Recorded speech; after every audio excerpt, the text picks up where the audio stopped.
사과를 패킹 넣고 이미 다 담긴 거죠? 네.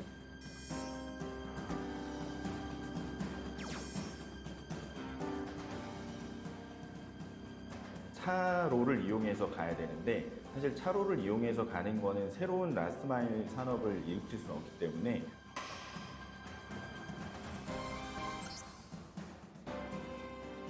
그러니까 연구 R&D에 엄청 이제 로스가 많이 생기는 거죠.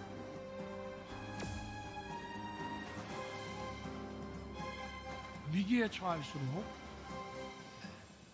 민간 주도, 시장 주도로 경제의 체질을 완전히 바꿔야 됩니다. 코로나 팬데믹 타격에 글로벌 공급망 불안과 인플레이션, 경기 침체 우려까지 겹친 복합 경제 위기 상황. 이번 위기를 잘 극복하기 위해서는 우리 경제의 체질을 완전히 바꿔 놓아야만 한다는 목소리가 높습니다. 정부는 이 위기를 극복하기 위해 경제 운영의 축을 민간으로 옮기고 과감한 규제 개혁을 추진하기로 했습니다. 산업 현장에서 과연 이런 정부의 의지를 얼마나 체감하고 있을까요? 지난 6월 10일 정부는 제499회 규제개혁위원회를 개최하고 신산업 현장에서 기업들이 직면하고 있는 불합리한 규제 애로 사항을 신속히 해결하고자 신산업 기업애로 규제 개선 방안을 논의 확정했습니다. 이번 방안에 따라 전기, 수소차, 풍력, 드론, 자율주행, ICT 융합, 바이오 헬스케어 등 33건의 규제가 개선될 텐데요. 특히 병원 내 의료 폐기물 멸균 분쇄 시설 설치 관련 개선은 파급 효과가 클 것으로 기대됩니다.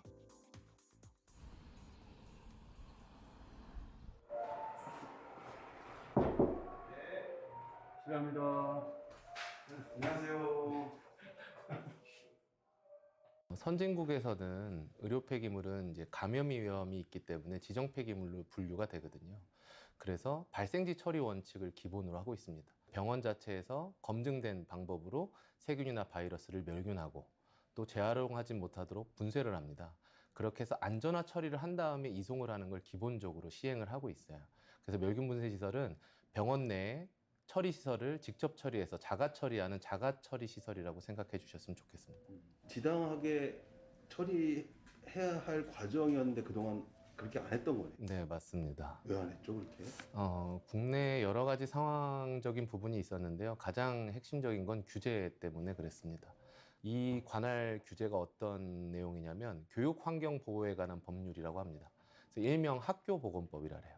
그래서 유치원이나 초, 중, 고, 대학교 200m 이내에는 폐기물 처리 시설을 못 놓도록 하는 법이 이 멸균 분쇄 시설이 보급화되는 걸 막고 있었습니다.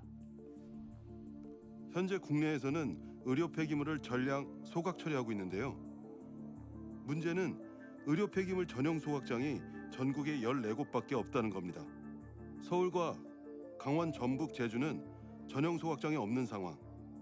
그 때문에 장거리 원정 소각에 따른 비용이 연간 2천억 원 이상 발생하는 건 물론 사고 시 2차 감염이 우려됩니다. 더욱이 코로나19 발생 이후 의료 폐기물 급증은 극복하기 힘든 난제. 의료 폐기물은 격리 의료 폐기물, 인체 조직 혈액 등이 포함된 위해 의료 폐기물, 일반 의료 폐기물로 크게 세 가지로 분류됩니다. 코로나19 이전에 의료 폐기물의 70% 이상이 일반 의료 폐기물이었다면 코로나19 이후에는 감염성 의료 폐기물 발생량이 급증했습니다. 이에 각 병원에서는 의료 폐기물 배출량 절감을 위한 자구책을 마련하고 있으나 현실적으로 효과는 미비합니다.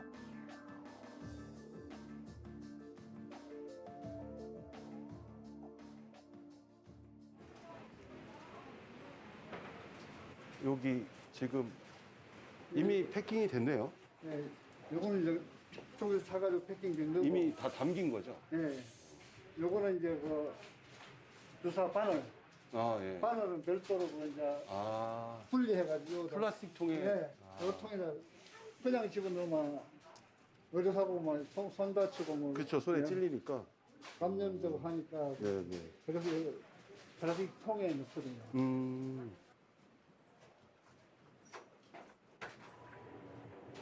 여기 보면 이제 이거는 격리실 별도로 응급 환자 격리실 들어가는 거 코로나 네. 환자 그런 거 들어가서 아, 별도로 여기가 처리하거든요.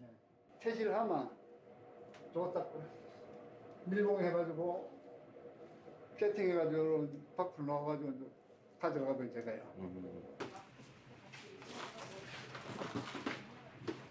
이제 이렇게 이동하시면 되는 네, 건가요? 네. 아, 예. 한번 예. 먼저 앞서 가시죠.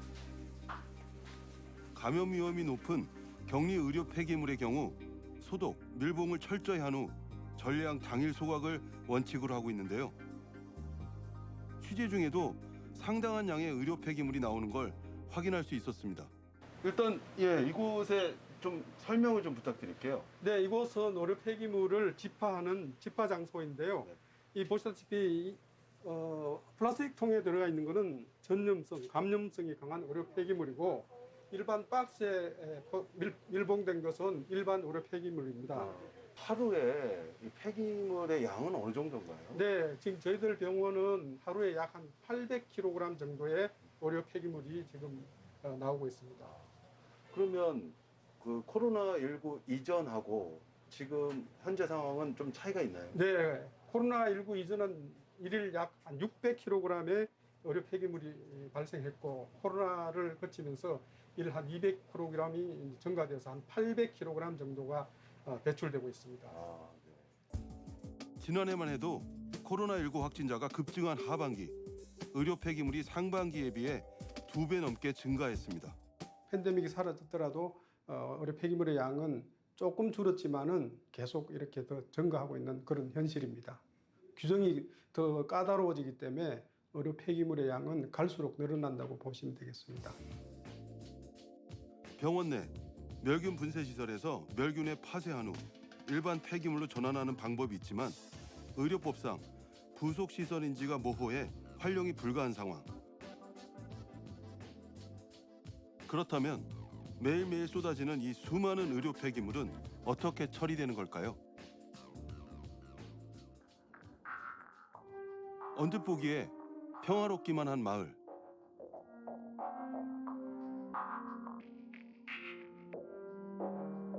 이곳은 수도권 내 3곳밖에 없는 의료 폐기물 소각장이 설치된 마을입니다. 네, 이곳은 경기도에 위치한 한 의료 폐기물 업체 현장입니다. 이곳 주민들이 소음과 분진 등으로 고통받고 있다고 해서 찾아봤는데요. 지금도 굴뚝에서 연기가 나는 걸로 봐서 소각이 진행 중인 것 같습니다. 들어가 좀 더 자세히 알아보겠습니다.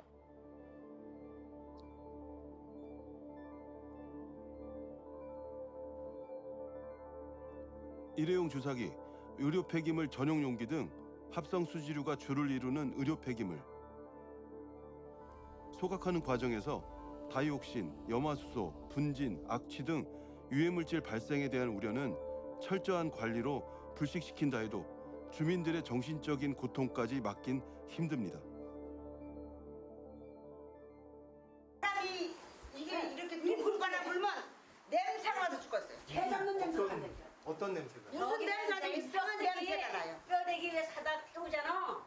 그 냄새가 나요. 냄새가 열었다가 문을 닫아 밤에. 개털 끓는 냄새가 개 싫은 냄새. 그런 냄새 많이 나요. 근데 노린내도 나고. 그런데 너무 냄새 심해요. 독해요. 너무 심해. 냄새 독해서 고내게 자다가도 그 냄새가 나서 깨지더라니까. 농산물도 이게 저것 때문에 문제가 되고 여기 이제 오이, 표 이런 거 많이 저기 하잖아. 그런데 저런 것 때문에 그런 문제가 생긴다고. 그래가지고서 말을 못 하는 거예요. 여기 농산물 못 팔아 먹으면 어떻게 해. 그러니까 그 사람들도 그 요즘에는 보면은 예전 같지 않고 여기다 아픈 사람들이 좀 많은 것 같아요. 제가. 근데 뭐 그게 원인인지는 확실히 모르지만 그래도 우리가 생각하기에는 그런 게 들어온 지 이제 벌써 오래되고 그러니까 자꾸 이제 이게 사람한테 인체에도 좀 조금 영향이 있는 것 같아요. 이제. 우려하는 주민들에게 정부 규제 개혁을 통해 마을로 들어오는 의료 폐기물 양이 줄어들 수 있다는 이야기를 전했습니다. 그 저기 연기 좀 안 나오고 그랬으면 좋겠네. 근데 그게 가능할지는 모르겠어. 없어졌어요. 여기는 깍지기가 같은 그것만 아니면 여기는 깨끗해요. 공기도 좋고 여기 좋아요. 하지만 실증 사업에 성공한다 하더라도 상용화까지는 아직 많은 과정이 남아 있습니다. 저희가 병원 측과 이 장비를 설치하기 위해서 여러 가지 논의를 하면서 법적인 걸 검토했을 때 또 하나의 규제가 사실은 건축법이었어요. 이게 폐기물 처리 시설이다 보니까 카테고리가 자원순환 관련 시설로 들어갑니다. 그러다 보니까 설치를 할 수 있는 그런 이제 지정학적인 자리가 있고 또 그렇지 못한 자리들이 있었어요. 이번에 보건복지부에서 유권 해석을 해줬어요. 의료시설로 들어간다, 멸균분쇄 장비는. 근데 이제 유권 해석 가지고는 이제 법적 구속력이 약하기 때문에 아예 멸균분쇄 시설을 의료시설이다라고 이렇게 규정을 해주면 지금 이제 모든 병원에 그럼 이제 거리낌 없이 다 들어갈 수 있는 상황이 되어지겠죠. 간신히 한 고비를 넘기고 나면 또 다른 고비가 기다리는 상황. 지금 폐기물 관리법에 멸균 분쇄 시설이 100kg 시간당 처리 용량이 100kg 이상이어야 된다라는 규정이 있어요. 그러다 보니까 현재 법상으로는 의료 폐기물이 많이 발생하는 중대형 병원에서만 이 장비의 혜택을 볼 수가 있습니다.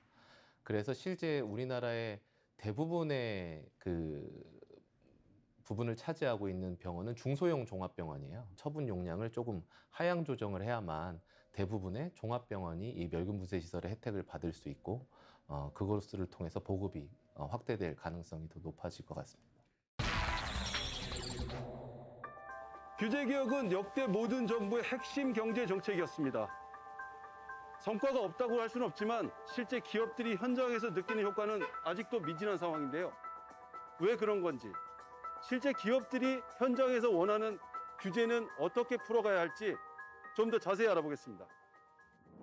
지난 30여 년간 역대 모든 정부는 경제 활성화를 강조하며 규제 개혁을 내세웠습니다. 김영삼 정부는 규제 개혁을 처음으로 공식화하고 규제 실명제를 도입했으며 김대중 정부는 대통령 직속 규제개혁위원회를 꾸려 불필요한 규제를 폐지했습니다.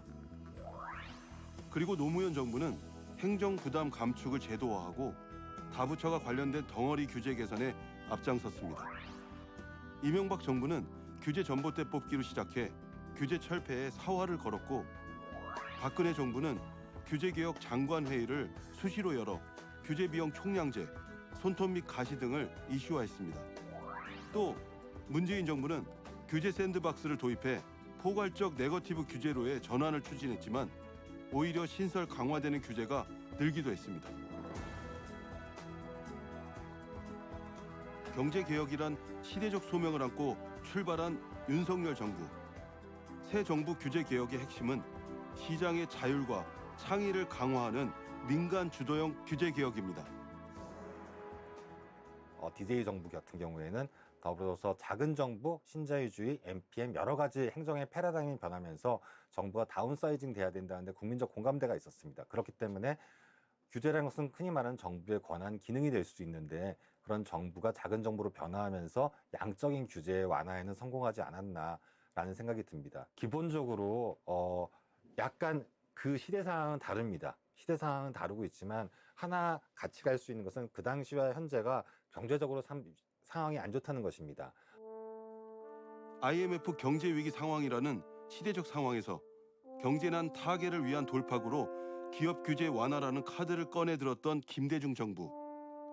규제 50% 줄이기라는 애초의 목표에 근접한 규제 철폐 40%를 기록하는 쾌거를 이뤘습니다. 최근 OECD에서 발표한 재정전망 보고서에 따르면 정책 대응 없이 현 OECD 상황이 유지된다고 가정했을 때 2030년 우리나라의 1인당 잠재 경제 성장률이 0%까지 하락, OECD 최하위권을 기록할 거라는 전망이 공개됐습니다. 경제 사면 초과의 상황, 규제 개혁을 통한 혁신 성장이 강조되는 이유입니다. 그렇다면 산업 현장에서 정말 필요로 하는 규제 개혁은 과연 어떤 내용일까요? 국내의 한 자율주행 로봇 개발 업체에서 해답을 찾아보겠습니다. 코로나 팬데믹 이후 라스트마일 배송 경쟁이 급부상한 가운데 국내 최초 실외 배달 로봇 상용화에 성공한 곳인데요. 기존 배달 로봇들이 값비싼 라이다 센서를 적용한 데 반해 카메라 기반 자율주행 솔루션을 적용해 가격 경쟁력까지 확보했습니다. 앞면이나 옆면이나 뒷면에 카메라를 가지고 있습니다. 그리고 재밌는 거는 또 저희가 밑에를 향하는 카메라도 하나 가지고 있는데요. 네. 그거는 이제 도심 지역에서 반려견들이 뉴비를 발견하고 바퀴를 할랜다든지 이렇게 오는 경우가 있어요. 그런 경우를 이제 찾을 수 있도록 돼 있고, 이제 모자처럼 보이긴 하지만 사실 비가 올 때 이제 처마 구조로 해서 비가 오는 상황에서 수행할 수 있도록 디자인이 돼 있습니다. 그럼 우리 뉴비, 네. 이 로봇은 실제 지금 상용화가 된 상태인가요? 네, 저희가 그 사유지 같은 경우는 규제에서 자유롭게 운영을 할 수 있어서 지금은 이제 골프장이나 리조트에서 식음료를 배달하고 고객분들한테 날라드리는 임무를 수행하고 있고요. 그리고 이제 일반 지역에서는 이제 보행로를 이용하려면 규제 샌드박스를 활용해야 되기 때문에 저희가 서울 강남 3구나 인천 송도나 이런 곳에서 이제 실증 그 승인을 받은 곳에서 운영을 하고 있습니다. 이게 서스펜션이 생각보다 굉장히 좋아요. 기술력은 이미 확보했습니다. 문제는 역시 규제입니다. 제도 근간이 있는 곳으로 많이 얘기되는 곳이 미국이거든요. 미국은 이제 PDDA라고 이제 주 정부가 이제 마련하는 건데 가장 최초의 사례로 꼽는 게 이제 워싱턴 DC거든요. 그게 이제 2016년이었으니까 그러니까 그 지금 이제 아직 개정되기 전에 로드맵상으로 실내외 통행을 모두 허용하는 게 25년 타겟이었습니다. 저희 정부의 계획이. 그렇게 보면 10년의 갭이 있는 거죠.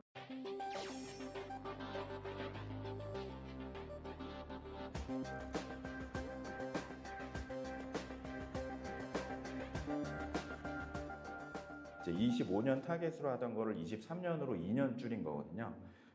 근데 이제 그마저도 이제 국회의 동의를 얻고 이제 하는 과정들이 생기면 또 이제 투자해야 되는 시간들이 길어지는 시간들이 있을 거기 때문에 그래서 이제 더 서둘러야 된다라는 말씀 드리는 거고. 가장 시급한 개선 과제는 도로교통법. 국내 도로교통법은 차와 보행자에 관한 규정만 존재하는데요.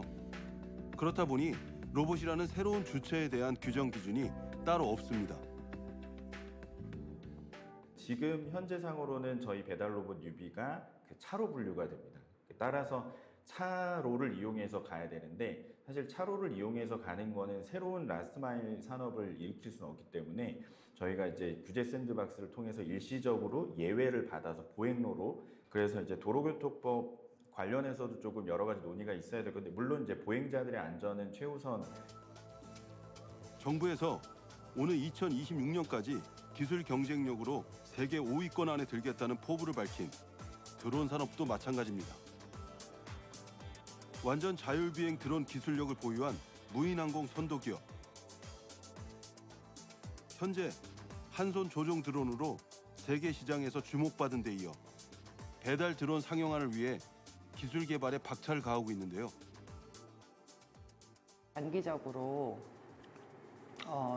이제 플라잉카 드론 택시를 만들어서 이제 서비스하는 것들을 목표로 하고 있기도 하지만 지금 올해부터 이제 성남시와 이제 그 협력해서 이제 성남 지역의 도서를 이제 드론으로 이제 집까지 배송해주는, 이제 도서관에서 대출을 하면은 도서관 직접 가지 않아도 드론이 배달해주는 그런 서비스들. 그 다음에 지금 해수욕장에 이제 여름 휴가 시즌 해수욕장에서도 음식을 이제 푸드 뭐 치킨이나 뭐 여러 가지 이제 뭐 먹을 수 있는 것들을 직접 드론으로 배송해주는 서비스 준비하고 있고 곧 시범을 보일 예정입니다. 실제 드론 배송이 가능할지 기업 관계자와 함께 직접 시연해 보았습니다. 드론 FC 알고리즘에 따라 최적의 비행 성능을 내는 알고리즘이 어떤 것인지 현실에서 테스트하는 그런 비행을 먼저 할 거고, 두 번째로는 착륙할 때 얼마나 정밀하게 착륙을 할 수 있는가, 그리고 센서가 변경됨에 있어서 어떤 이제 센서별 성능 차이 같은 거를 분석하게 될 것입니다. 지상 동력 장치 GPU를 기반으로 장애물 방지 AI 솔루션을 활용한 완전 자율 비행 드론의 비상. 그러나 배송 드론의 날개짓을 막는 큰 복병이 있습니다. 분단 국가 특성상 드론을 띄울 수 있는 지역이 제한적이고 고층 빌딩과 높은 인구 밀도로 안전성 문제가 대두되는 건데요. 이러한 문제를 차치하고서도 국내 드론 관련 규제는 상당히 까다롭다는 지적이 나오고 있습니다. 뭐 드론의 사업자 이런 것들을 이제 등록하려면 뭐 6개월의 프리테스트 기간 이런 것들이 좀 이제 필요한 걸로 알고 있는데 그러면은 사실 이제 사업의 속도가 굉장히 많이 늦어지거든요. 개발 과정에서도 꼭 드론 자격증이 있어야만 테스트를 할 수 있게끔 규제가 생겼어요, 새로. 저처럼 연구하는 사람들은 이제 드론 자격증을 꼭 가지고 있진 않았었거든요. 대부분 다 거의 한 95% 이상은 만들어져가지고. 그러니까 연구 R&D에 엄청 이제 로스가 많이 생긴 거죠. 전국경제인연합회 조사 결과에 따르면 기업인들은 규제개혁 체감도 불만족의 가장 큰 이유로 규제 신설과 강화를 꼽았고 이어서 핵심 규제 개선 미흡과 보이지 않는 규제 해결의 미흡, 공무원의 규제개혁 의지 부족 등을 꼽았습니다.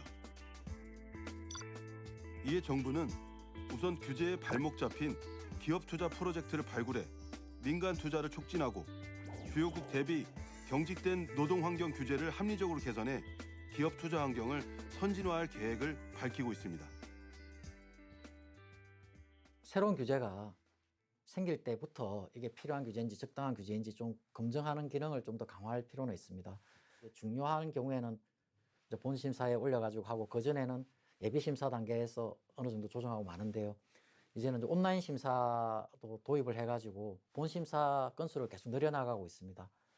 그 다음에 의원 입법으로 또 새로운 규제들이 좀 많이 생기기도 하는데요. 개입 정도가 적당한 건지를 한 번 더 따져볼 수 있도록 국회와 협의해서 조심스럽게 의원 입법에도 규제 심사나 영향을 좀 더 검토할 수 있는 프로세스를 하나 더 추가할 수 없을까 하는 부분들을 저희들이 국회랑 협의해 나갈 예정이고요. 대통령 주재로 중요 규제 혁신을 결정하는 규제혁신 전략회의가 신설되고 이를 뒷받침할 규제혁신 추진단도 운영됩니다. 규제혁신 추진단은 퇴직 공무원 150명과 연구기관, 경제단체 관계자 50명으로 구성됩니다.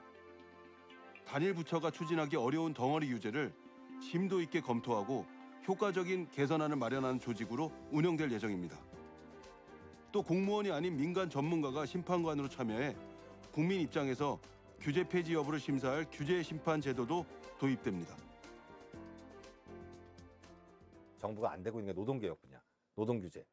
그다음에 또 다양한 그런 형태의 여러 가지 규제들에 있어서 문제가 생기거나 저항이 왔을 때 과연 그런 것들을 잘 정치적으로 이겨내고 추진할 수 있는지가 좀 고민이 되는데 일단 그 부분이 첫 번째 고쳐져야 될 필요가 있고요. 공무원들이 규제로서 모든 것을 하려고 하는 그런 것들을 좀 버릴 필요가 있지 않나. 갈등 조정이 제일 승패의 관건인데 갈등 조정을 하려면 의지를 가지고 쭉 해나가야 되는 거거든요.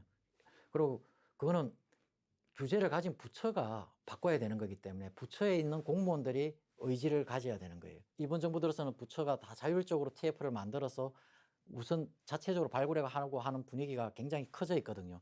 이 분위기가 계속 유지가 돼야 되는 거죠. 정부가 규제 개혁 드라이브를 본격화했습니다.